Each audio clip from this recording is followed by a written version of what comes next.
So I had somebody recently reach out, and this was the start of the conversation, but they were wanting tips on how to leave a domestic violence relationship. Now, I have in my book, Through My Eyes, which you can find on Amazon. It's not currently available because I'm working on my second revision. And so since it's not available, there were some things that I really want to put out there to people, because domestic violence doesn't sleep, so neither should we. So just because the book's not available doesn't mean I'm not going to not give you tips for leaving such a horrible situation. So I mean, in this book I have photos of my daughter, photos of me, photos of things that happened, but I'm gonna get right to it. So in this book, you might want to pause this video here, but there's a whole to-go list. It's your packing bag. It's called your go bag, and you always want to have your go bag ready for when you do get the moment to leave. You have your go bag ready. In this book, I also have things where you can put emergency contacts, and these are going to be very important contacts that you want to have. So when you're leaving a domestic violence situation, you're not thinking about what your doctor's name is. You're not thinking about their address, their email, any of that. Therapist, vet, insurance company, attorney's information.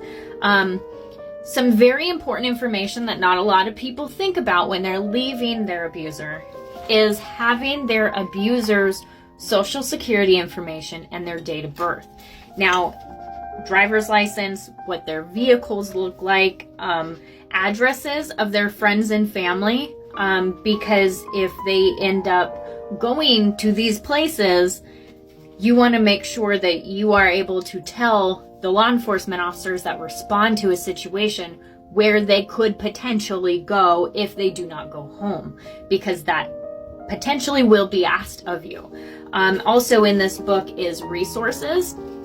There's links to several different domestic violence hotlines, suicide prevention, which I list suicide prevention hotlines in here, but I don't, stupid cat, I don't talk about suicide in the book because it is an issue, a big issue amongst domestic violence and sexual assault survivors, to the point where it's not something I want to bring up because I don't want anybody to ever think that it is even remotely a possibility.